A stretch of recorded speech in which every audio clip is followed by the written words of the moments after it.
ujumbe wangu kuhusu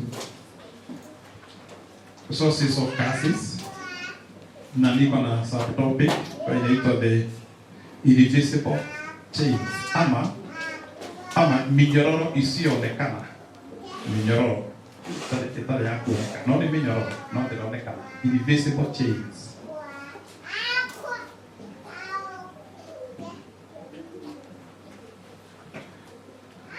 Minyororo isiyoonekana. Kuna aina fulani ya minyororo ambayo isiyoonekana, lakini minyororo ambayo tunaelewa katika dunia.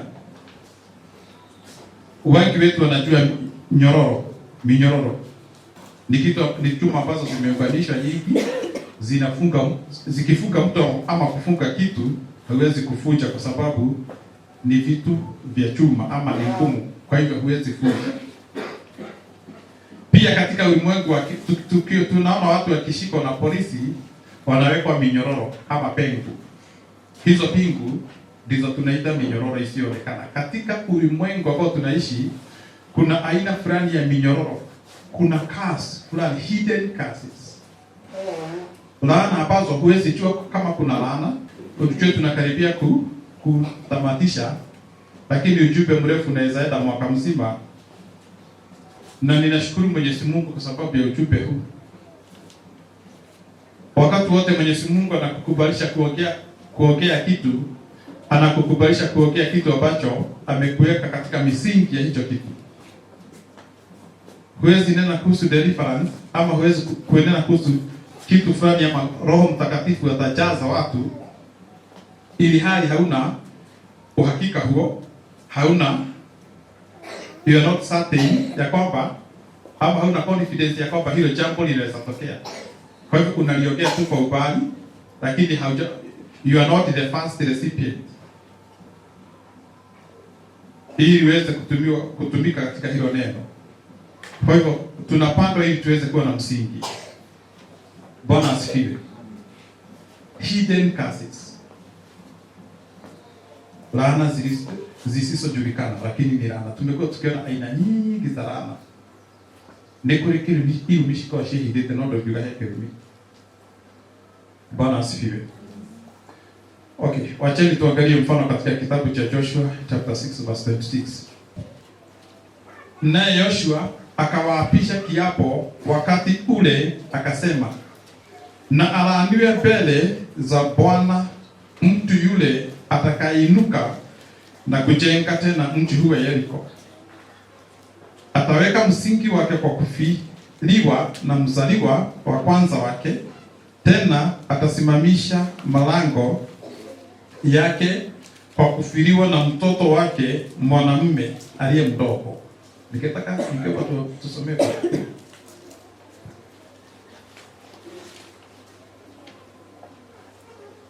na rĩrĩ ihinda o rĩu Joshua akĩhĩtithia andũ acio akiuga atĩrĩ, mũndũ ũrĩa ũkarahũka acokererie itũũra rĩa Jeriko. Yule mtu ambaye atainuka aende atekeleze Jeriko, uende polepole. Hali yake rĩngĩ. Simamia hapo. Kuna wakati huu mtu wa Jeriko ulifanya mambo mabaya sana kwa sababu ya watu wa Mungu. Watu wenye walikuwa wanakaa huko Jeriko, kuna wakati walifanya mambo mabaya sana yakawafikia watu wa Mwenyezi Mungu. Joshua decided to do something in order to ensure that the walls would never be built again. Joshua akahakikisha, sikizeni.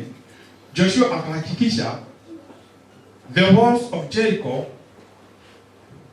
would never be built up again. Hivyo ni kumaanisha ya kwamba pia hata siku hizi kunao watu, sikizeni wapendwa, mtu anaweza kuwa na shamba kubwa, na kwa sababu ya kukasirishwa labda na mke wake na watoto wake, yeye ndani yake ya moyo wake aseme ya kwamba na kuna kitu nitafanya, hii shamba haitasaidia mtu. Kuna watu wanafanya hivyo. Mtu anaweza kuwa na magari, anaweza kuwa na maroli, lakini kwa sababu ya familia tu ambaye na kuchukiana na vita, huyo mtu ndani yake kimoyomoyo aseme ya kwamba hizi vitu hazitawasaidia, ndishi mitika mataidia na nyamaze. Kwa wakati wowote ambao hiyo shamba itakuwa hapo, hakuna mtu anajua kuna kazi. Wakati wote ambapo hizo magari ziko hapo, hakuna mtu atajua kama kuna kazi. Lakini wakati wote mwenye atakuja aanze kuzitumia, ndipo atajua kuna laana. Biblia inatuonyesha kwamba Jericho ilikuwa imefanya mambo mabaya sana. Tunaona Joshua akifanya kitu ili yeyote asikuje. Kumbuka ya kwamba Jericho Mungu ndiye alibomoa hizo kuta supernaturally. Mnakumbuka hivyo? Jericho walipokuwa wanaizunguka, hizo kuta zikabomoka. Kwa hivyo naye hii laana inatoka kwa Mwenyezi Mungu, lakini Joshua ndiye anaitumia, ndiye anainena ya kwamba hakuna yeyote atakayetekeleza huu msingi wa fence ama ua ya Jericho. Na anasema ya kwamba mwenye atatengeneza akiweka tu msingi, first born ya kufa. Akienda tu kuweka pale juu milango, last born ya kufa. Hiyo ni laana. Bwana asifiwe. Hizi laana zimefanya watu wengi sana waangamie. Sikizeni wapendwa. Unakuta kwa sababu ya kutoelewa ndio tumeokoka na ni vizuri. Lakini unakuta ya kwamba kwa sababu ya kutoelewa vile mambo yanakuwa katika ulimwengu wa kiroho, unakuta ya kwamba watu wengi tunapitia katika shida kwa sababu hatujui kudiru na aina tofauti za laana. Tuliona siku nyingine Jacob akisema kwamba kama kuna mtu atapatikana na hizo miungu zake hapa za baba yako hapa, hataishi milele. Walipokuwa na safiri, mke wake Rachel akazaa mtoto. Lakini huwezi fikiria ni laana. Lakini sasa siku ya leo tunaongea kuhusu invisible chains. Minyororo ambayo imefunga babu huko, imefunga nyanya, imefunga baba yako, na ni minyororo ambao unawafunganisha. Kama ni minyororo ya magonjwa, unakuta hiyo minyororo imefunga watu kutoka huko mbali. Kama ni minyororo ya ajali, unakuta imefunga watu kutoka mbali. Lakini haujui kuwa ni minyororo, lakini ukiangalia na macho ya kiungu na macho ya kiroho, utaona kwamba ni minyororo fulani. Unaweza kuta ya kwamba kile ambacho nyanya yenu alipitia pia ndicho ambacho mnapitia. Hata kama haifanani, kwa sababu inaweza kosa kufanana, kwa sababu mara nyingi kwa sababu ya kutofanana watu hawaelewi mambo ya laana. Tulisema ya kwamba last Sunday ya kwamba kuna ndoto unaweza kuwa nazo na zina indicate ya kwamba unafanya kazi ama una operate under a curse. Unaweza kuta ya kwamba mnaongea na mtu unakibisha na mtu aliyekufa, labda ni mzazi, labda ni mtu yeyote yule, anakutokea kwa ndoto akiwa amekasirika. Hiyo inaonyesha ya kwamba kuko na lineage iko huko nyuma ya laana, kuko na invisible chains, na ndizo zinajidhihirisha katika ulimwengu wa kiroho kukuonyesha kwamba tuko katika kazi. Unastahili kufanya namna gani? Kwa hivyo nimetengeneza msingi. Kwa hivyo sasa nikianza kuendelea unaweza elewa vizuri. Siku ile tunanena kuhusu minyororo ambayo isionekana. Bwana asifiwe. Tunaona Jericho kukiwekwa laana na haitadhuru yeyote, na ujumbe huu utafanya ujue mambo mengi sana ya kiroho ili tuweze kujua namna gani. Kwa hivyo utaona ya kwamba wakati Joshua alisema hivyo, it appeared to be a hidden curse. Ilitokea ikawa laana ambayo imejificha, but it worked. Lakini ilifanya kazi. Ilifanya. Haleluya. Kwa hivyo ukiangalia katika kitabu cha 2 Kings, ndicho nataka nianze hapo ili tuweze kuelewana.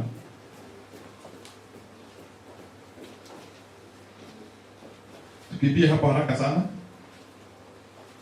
2 Kings 16 verse 34. Mfalme wa pili 16:34.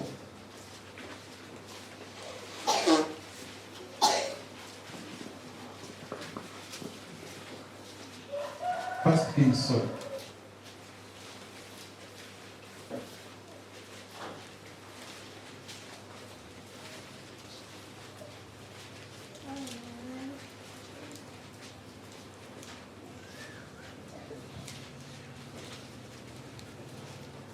Tumefika hapo.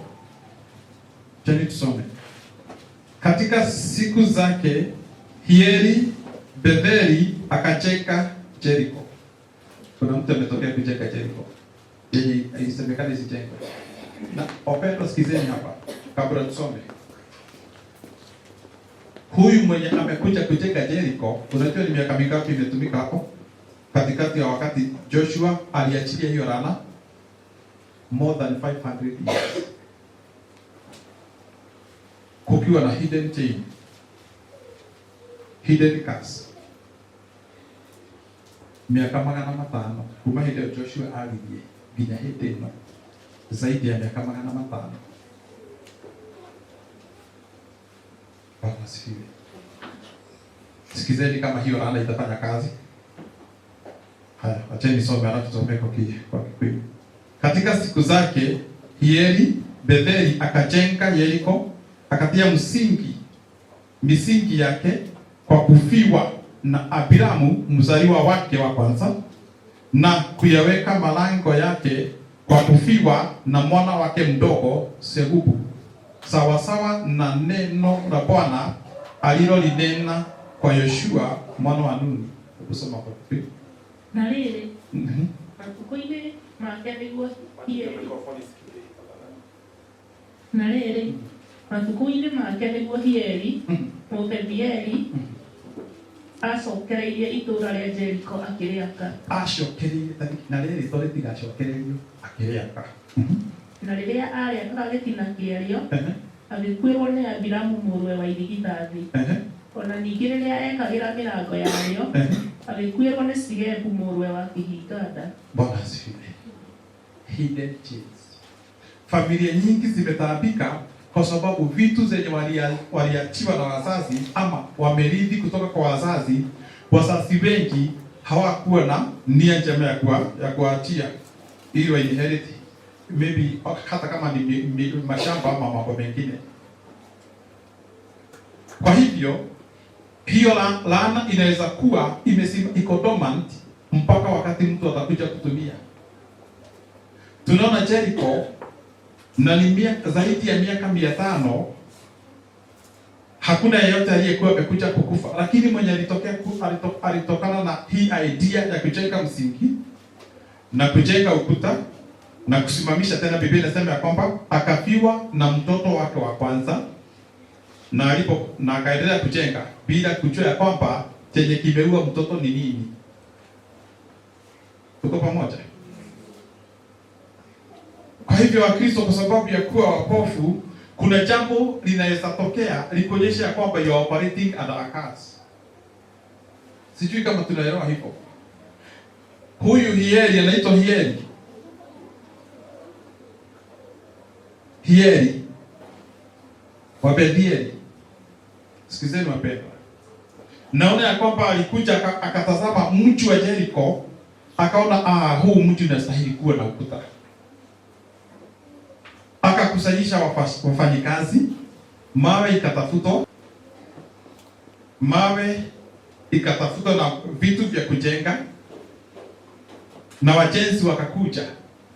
Walipokuwa ninaona ya kwamba walipokuwa na chimba mitaro, walipoanza kujenga na kuweka foundation, first born wa Hieli akaanza kusema ninasikia shida ya mwili kidogo, lakini kwa sababu hajui kazi vile inafanya kazi, akaendelea kujenga, akaenda hospitali, lakini wajenzi bado wanaendelea na kazi, watu bado walikuwa wanaendelea. Unajua kuna kitu kinaweza tokea kwako na huwezi elewa kwamba ni indication ya kwamba you are operating under a curse.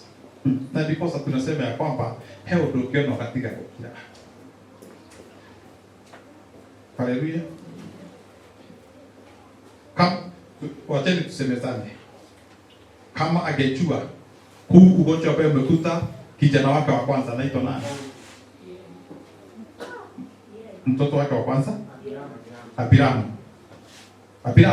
Kwa sababu hivyo mwenye alikufa wa kwanza ni Abiramu, kijana wake wa kwanza. Kifungua mimba.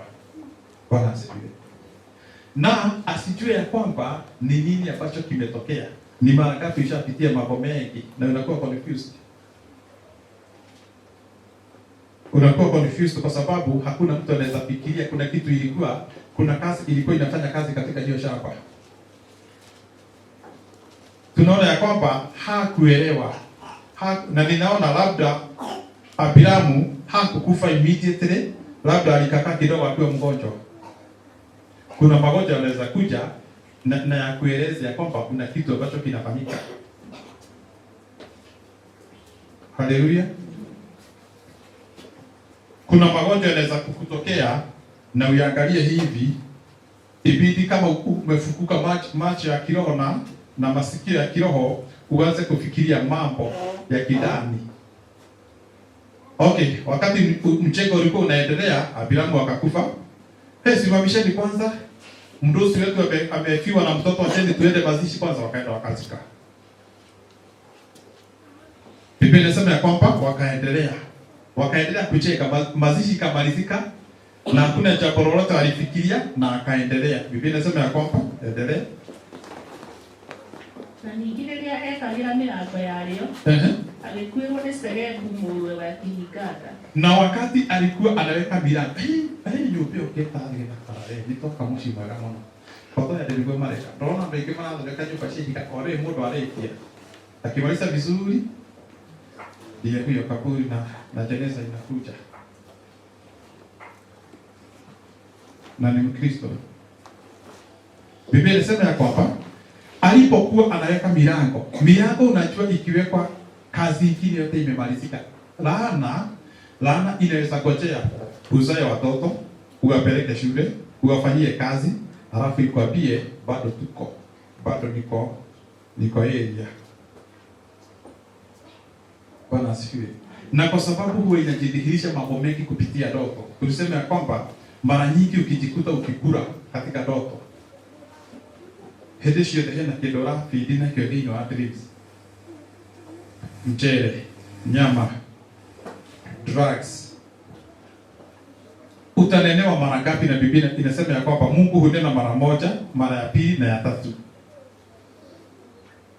Bwana asifiwe. Tunaona ya kwamba kuna mambo yanaweza simama, kuna chain inaweza kuwa imefungika mpaka sherehe ya kuhika na kuhikalia. Ndio wamenya watu.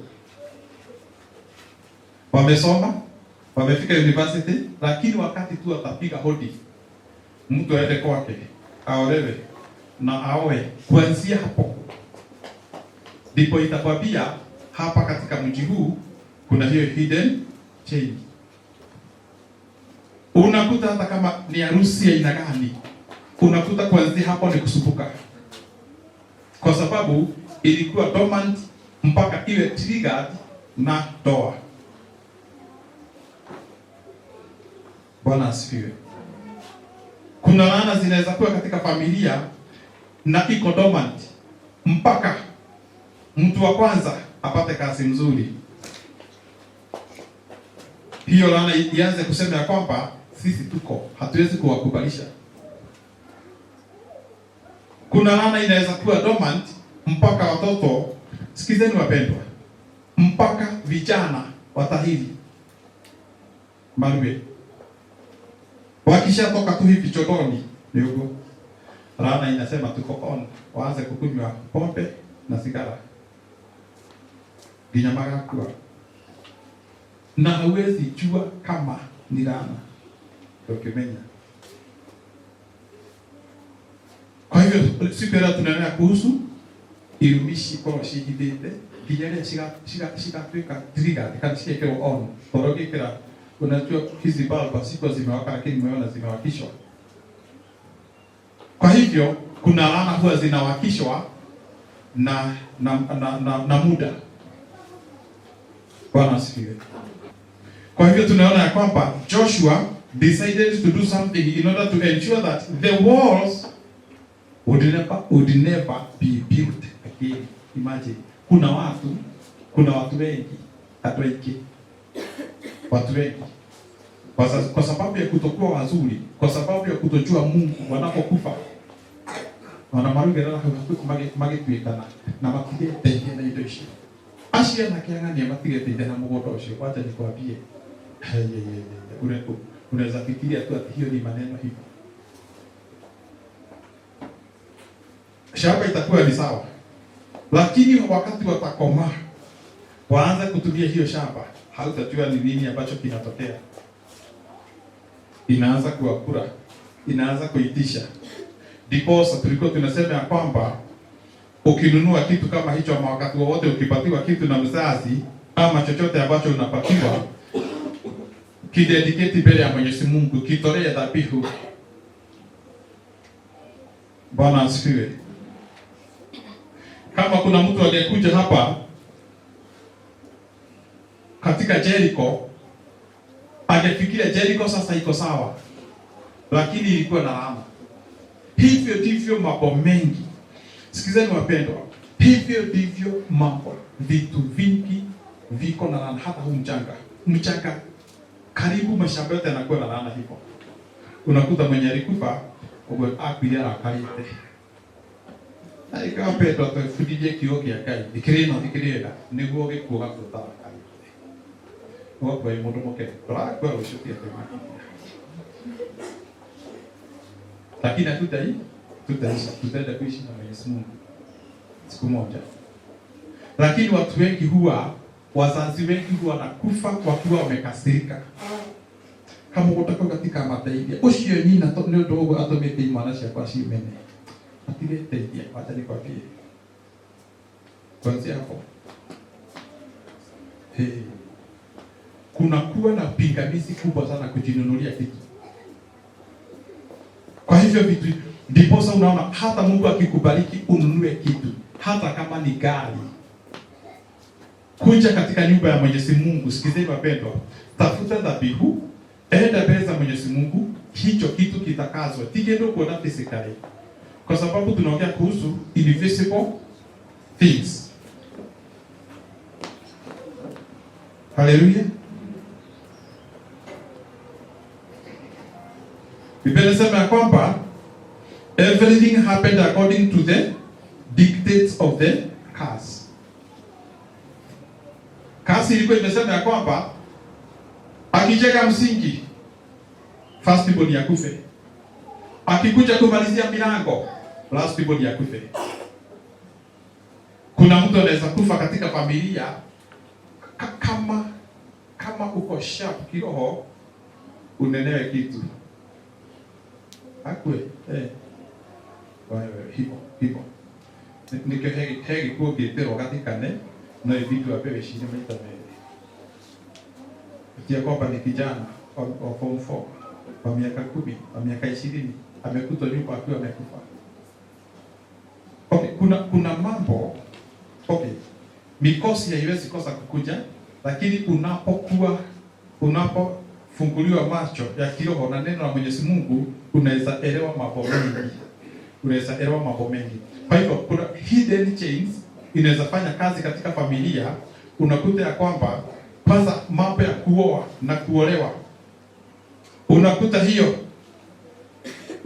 ni shida. Usipochukua hatua kama mzazi, utoe dhabihu, uwatolee hawa watu dhabihu, wacheni waonyeshe katika hapo tunasoma.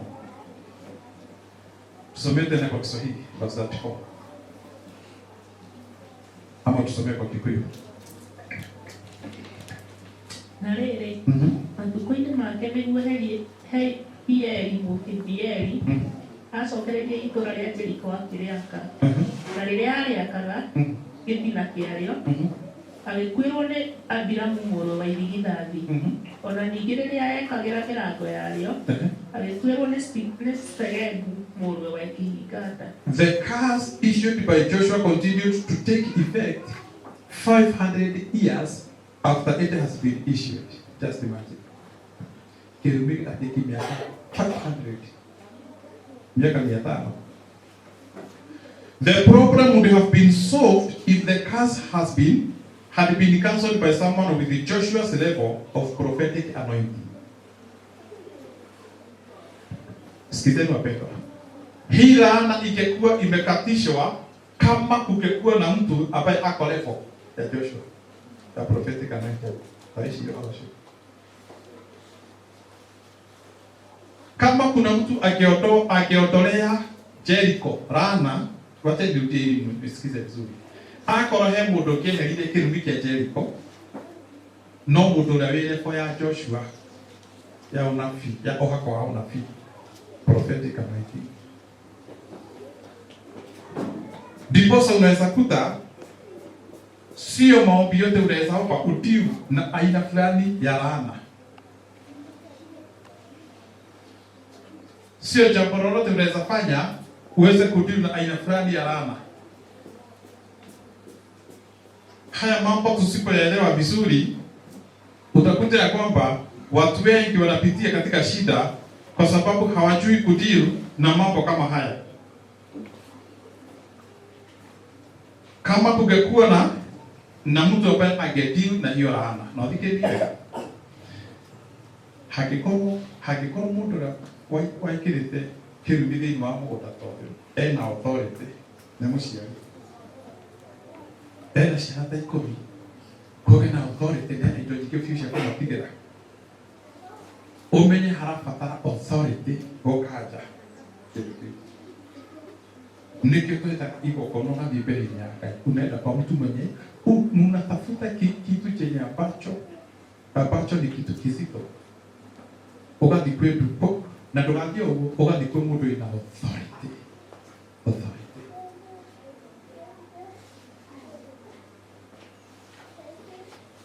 Kwa hivyo unaweza ona mambo mengi, unaweza ona familia watu wamebarikiwa na wote mundu kiteithia wote, kuanzia yule mkubwa mpaka yule mdogo, hakuna wakujisaidia kwa sababu kumeachiliwa hivyo. Hiyo ni laana inafanya kazi. Hata usimatige teithia maaki marogo mundu ya kitu yake hakuna, akiweka kwa biashara kakifika hapa anarudi chini. Akiachiliwa kazi anafanya kazi siku kadhaa, hakuna chochote cha kuonyesha kwamba alikuwa kazi. Hakuna chochote anaweza nunua aonyeshane ya kwamba hiki ndicho nilikuwa nimefanyia kazi. Sikizeni wapendwa, unakuta ya kwamba kwa sababu ya watu kuachiliwa ya kuwa na hiyo laana ambayo ni hidden, tuko pamoja, unakuta wenye hiyo mashamba wakienda, wenye wanaachiwa, unakuta anauza mpaka penye nyumba iko. Hemo doki okiona kwa kama gotaka kakinya hande akana hetio mugoto shiwa waika iko akendia wo leo na moto akendia mugoto. Ukiona watu wakiuza togo, kuna kitu ambacho kinakuwa katika siri kile, wakiuza ni vizuri, tunanunua na tunatakasa, tunatumia. Tupige pale Yesu makofi. Mwana ni roho. Kunao wapendwa, mtu anauza shamba ameachiwa eka 5, anauza ananunua kagari, pia anauza hapo kagari, kitu gyote yake endelee kinyapaka matirete ndio ndoshio na mundu alikuwa. Kuna mtu tulikuwa tunaongea juzi, akaniambia kwamba siku moja baba yao ni mama na ni mzee, akaniambia baba yao alikuja akakuta vitanda zingine zilikuwa zinachekwa kitambo, akakuta zilikuwa zimetolewa, zimewekwa pale nje zikinyeshewa. Akauliza mama watoto, umeweka vitanda zote pale nje, unafikiria wasichana wako wote wataolewa? Waigire itathe imwe hana cire gairĩtio kothe nĩ makagĩka hiyo. Huyo mama alikuwa ameniambia kwa ni wasichana 7 ni wawili tu wameolewa, na huyo mama ni wa miaka 65. Wengine sasa wako nyuma yake ni wa mama ni wakongwe already. Hakuna mwenye ameolewa. Hidden cards. Bwana asifiwe. Sasa wakati anapeleleza ndipo anakumbuka ya kwamba na baba alikuwa amesema ati nimetoa vitanda, nimetupa vitanda kwani ninafikiria wasichana wote wataolewa. Unajua alikuwa anamaanisha namna gani? Kuna wengine wanaweza kosa kuolewa na wawe wanatumia hizo vitanda. Si unaona? Hidden cards. Kwa hivyo unakuta mambo kama haya. Unaona mtu ya kwamba ako na magari mengi, ni tajiri. Ni watu wangapi ambao huo unasikia alikuwa na mabasi 20 mafari, wako na mafari, maroli. No na shida ile hiyo. Hakuna mtu yako na chochote, hata pikipiki hana. Zote waliuza. Unajua ni kwa sababu gani? Kwa sababu ya hii. Jericho mwenye atajenga afiwe na mtoto wake wa kwanza, akienda kuweka milango afiwe na mtoto wa mwisho. Bwana asifiwe. Ndiposa wakati wote ukinunua kitu takasa hicho kitu, jua aina ya kutakasa hiyo kitu. Hende cio ndĩrĩa Ngai akũrathimagia kĩndũ ogorwo nĩ mbeca cia kũgũra ngari ĩyo rĩ, etha mbeca cia kũruta kĩndũ kĩu igongona. Ona ndirakwĩra ũrĩa haha, no icio ndirakwĩra ũrĩa ĩyo haha, etha harĩa ũngĩtwara handũ hena mũndũ wĩna authority, ili hicho kitu kidumu na kisaidie kizazi. Hivyo ndivyo kunastahili. Unaangalia mtu unasikia kwamba alikuwa etagwo gĩtonga kĩa mabathi, ari na bathi nyingĩ mũno, no gũtirĩ mwana wake kana ciana ciake ci bathi. Tunasikia kwamba babu yao ndiye alikuwa chief, kama babu yao ndiye alikuwa dio, lakini ukiangalia hiyo lineage hakuna chochote tondũ alikuwa akarĩte ngari citi amatigeteithia andũ acio, ngari citigateithia mũndũ hivyo hidden cards. Unakuta ya kwamba mtu kwa sababu amekufa na ugonjwa fulani, amekufa bado akiwa amekasirika. Kuna hali ya kutayarisha mtu akikaribia kukufa, na ni vizuri tunasoma mambo mengi. Ukiangalia mzazi ukute amekaribia kukufa, ni vizuri unauliza ni namna gani naweza relate na huyo mzazi, ili mtayarisha wakati aende safari ya aina gani, kwa sababu kuna watu hawajui kurelate na watu wakati wanakaribia kukufa. Baba anaende maradhi kule mashida, kurakalia mũndũ ũcio na ningĩ mũrwaru. Huo ugonjwa unamsukuma mpaka anakufa. Akikufa na huo ugonjwa akiwa amekasirika, yale maneno anatoa, unakuta ni chain lakini yana kuogoza. Mnafunganishwa nyote na hiyo chain. Bwana asifiwe. Kwa hivyo tunasema ya kwamba unakuta kuna mambo kama hayo, na haswa yale yana affect watu sana. Haswa yale yanakuwa affected na hizi minyororo, hizi hidden chains. Kuoa na ohoro hiko kuhikania kitu kile pia. Kuona kitu kile to pia. Hii inakuwa ngumu sana wakati wote ambapo familia ina operate under a curse. Sasa ni kwa tena nionyeshe signs kidogo, na nitawapatia nyingi sana. Ukiona msichana kazi yake ni kujipatia na atumiwe kama kitu cha kujifurahisha nacho kwa wanaume, kwa ile indication ya chain, hidden chain. Ukute tu msichana kazi yake ni kujipatia no kenagia tu. Ore ndũngĩrora ũmenye family ĩyo ata akas. Bwana asifiwe. Hidden chain. Hallelujah.